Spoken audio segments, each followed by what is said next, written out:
O Domingo Espetacular da Rede Record de televisão trouxe uma denúncia que pode abalar uma grande emissora brasileira de TV. Acompanhe na tela do Balanço Geral.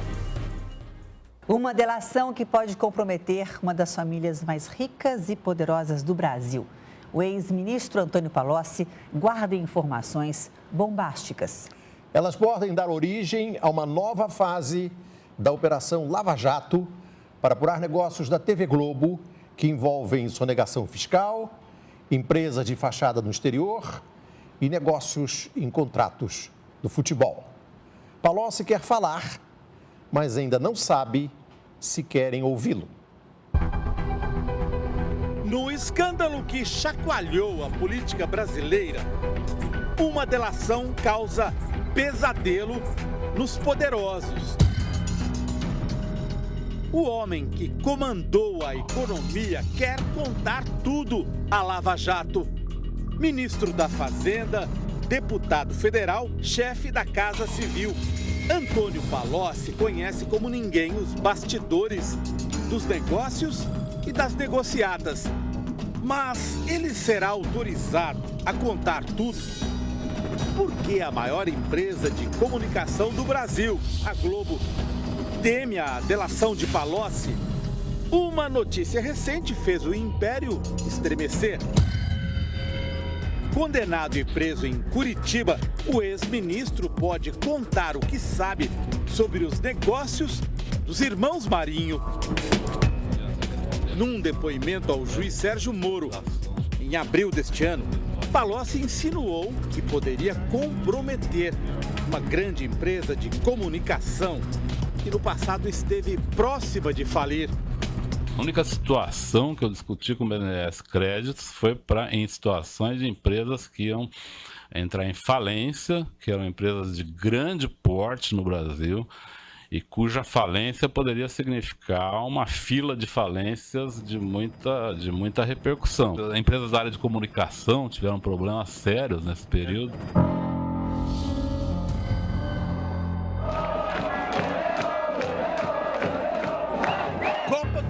De 2002, os brasileiros vibram com o título na Coreia e no Japão. A cada 4 anos, bilhões de reais ingressam nos cofres da Globo por causa do Mundial. São quase 50 anos de parceria da emissora com a FIFA. O torcedor desconhece os bastidores. Por causa de maus negócios, a Globo quase quebrou no início dos anos 2000 e montou um esquema para comprar as transmissões. Segundo estes documentos da Receita Federal, naquele período em que quase faliu, a Globo conseguiu comprar os direitos de transmissão da Copa do Mundo sem pagar impostos no Brasil. Uma operação fraudulenta escondida atrás de uma empresa de nome Empire, Império em inglês. A investigação da Receita Federal só começou em 2005. Foi revelada em 2013 por este jornalista. A Globo deveria ter simplesmente comprado os direitos de transmissão e pago os impostos. Ela não fez isso. Ela criou uma série de empresas para que uma dessas empresas herdasse os direitos e esses direitos passassem para a Globo como que por osmose, assim, sem que houvesse o ato de comprar os direitos diretamente pela Globo sem pagar os impostos.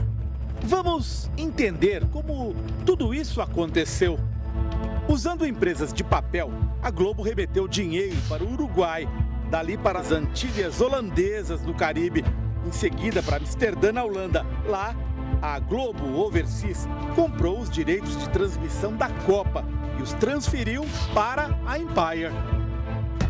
A empresa foi montada nas Ilhas Virgens Britânicas, um esconderijo de dinheiro sujo no límpido Caribe. Segundo a Receita, a Globo simulou investimentos para criar a Empire, como se fosse uma empresa de verdade.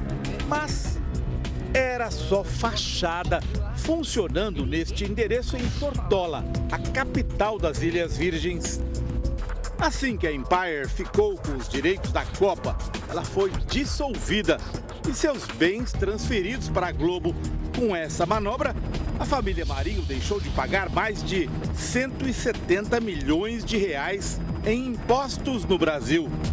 Então, é no mínimo infantil uma empresa achar que pelo fato dela abrir uma conta corrente no exterior ou uma filial, ela escapa do cumprimento de obrigações acessórias, do cumprimento do pagamento do imposto de renda, do PIS/COFINS, do CID. Eu faço uma coisa que é tão óbvia, que é tão ingênua, tão infantil, porque eu tenho certeza absoluta que eu não vou ser pego.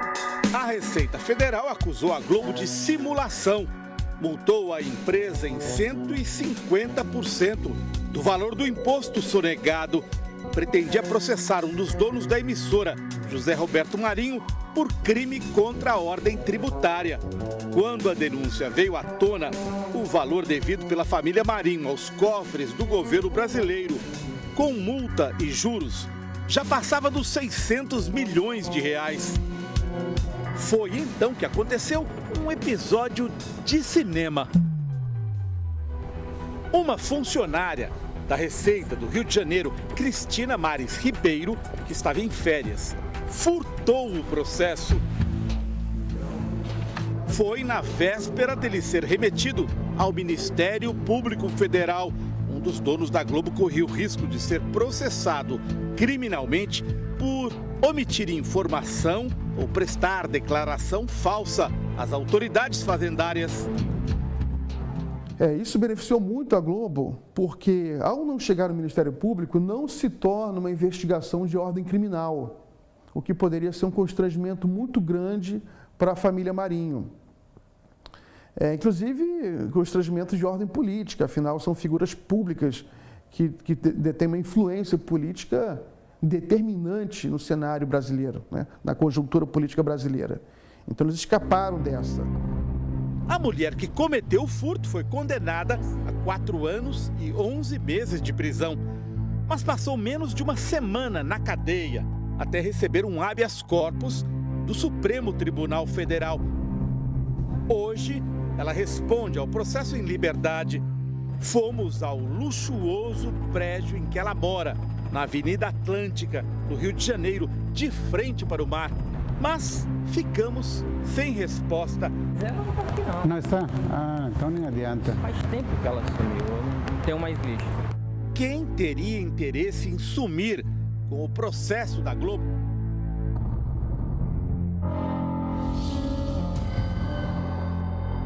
Estamos em 2014.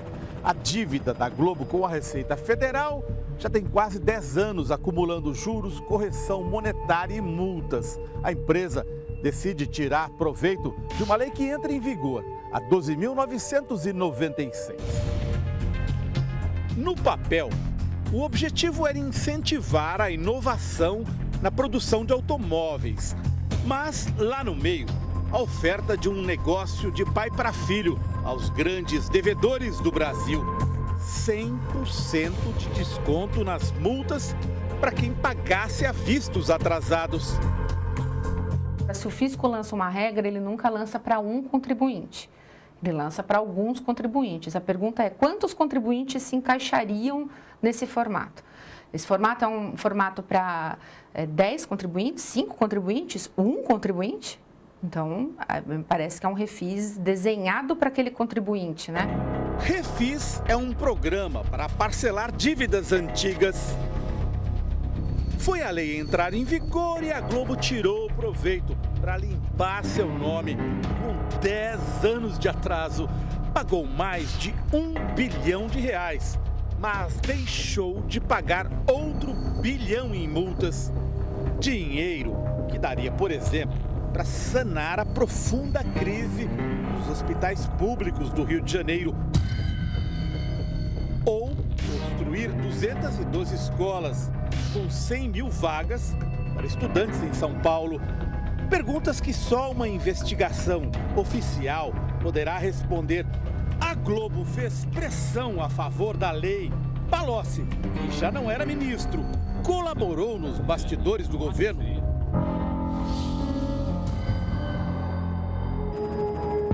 Outro episódio sobre a família Marinho envolve uma das herdeiras do império, Paula.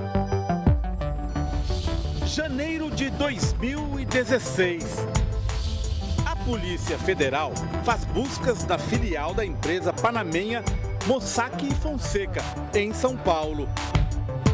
A Mossack Fonseca oferecia a brasileiros a criação de empresas no exterior, em geral usadas para esconder patrimônio ou sonegar impostos. A Polícia Federal apreendeu milhares de páginas como estas, com informação valiosa. Uma delas chamou a atenção dos investigadores. Traz o nome de Paula Marinho, filha de um dos donos da Globo, associado a 13 empresas criadas no exterior. Antes da descoberta, o jornal O Globo, da família Marinho, havia definido a empresa Mossack a serviço de ditadores e delatores. Pelas anotações apreendidas, Paula pagava valores mensais a partir de uma conta bancária pessoal para manter 13 empresas de fachada no exterior. A Venke, em Las Vegas, Nevada, Estados Unidos. A A+ Holdings, no Panamá. E a Juste, nas Ilhas Seychelles, costa oriental da África. Eram empresas ligadas aos negócios de Paula Marinho e do então marido dela, Alexandre. Sem concorrência pública, nos anos 90, o casal conseguiu a concessão do estádio de remo da Lagoa Rodrigo de Freitas. Numa das renovações do contrato, Paula assina como fiadora do marido. Nos últimos 20 anos, o estádio recebeu grandes investimentos de dinheiro público por conta dos Jogos Pan-Americanos e das Olimpíadas.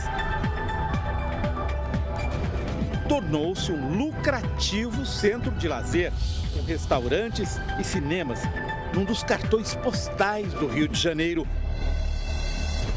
Os donos da Globo afirmam que Paula Marinho nada tem a ver com os negócios de Alexandre, que agora é ex-marido dela.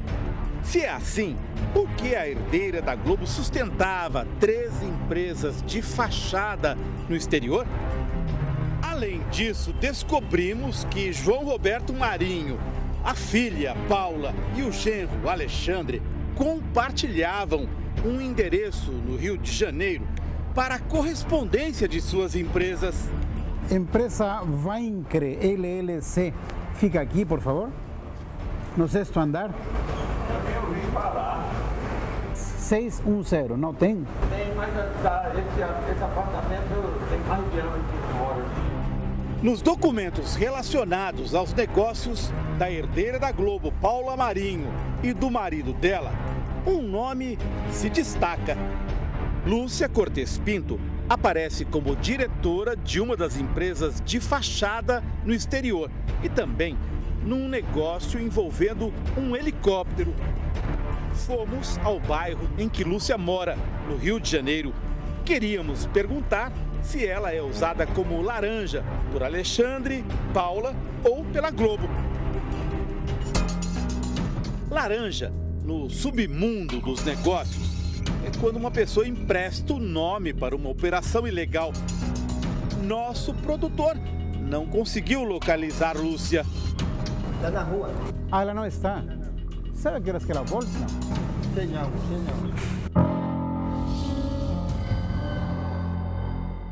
A delação premiada de Antônio Palocci pode acabar com muitas dúvidas. Em Curitiba, nosso produtor descobriu que a esposa do ex-ministro, Margarete, incentiva o marido a contar tudo. Recentemente, Palocci trocou de advogados, contratou um escritório que participou da delação do doleiro Alberto Youssef, uma peça-chave da Lava Jato. As notícias de que o ex-ministro pode comprometer a Globo ganham força. Segundo o jornalista e blogueiro Reinaldo Azevedo, Palocci pretende contar tudo o que sabe. Mas o jornal Valor Econômico noticiou que a delação não deve sair com a manchete: Palocci descumpre promessa e delação fica improvável. De acordo com o texto, o ex-ministro prometeu muito e entregou quase nada. Só que o jornal que diz isso é de propriedade dos irmãos Marinho.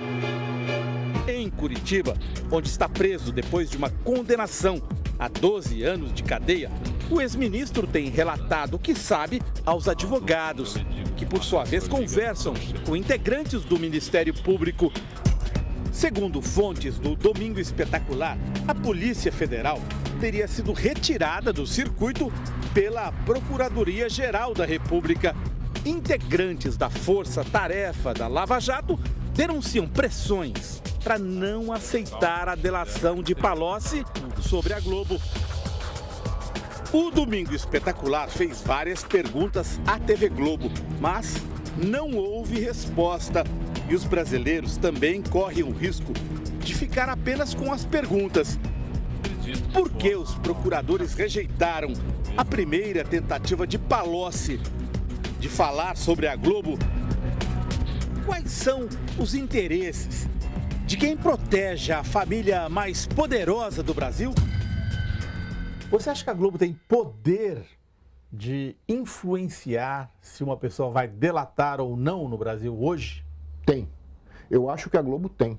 Eu acho que a Globo tem, ela criou ao longo da sua história, e principalmente nos últimos 30 anos, mais ou menos, com a televisão, já vinha com jornal, com rádio, mas com a televisão principalmente, um poder que muitas vezes se coloca no mesmo nível, até além dos poderes da República. A pressão dela é muito grande, é uma pressão forte, é uma pressão política que pode sim evitar até delações.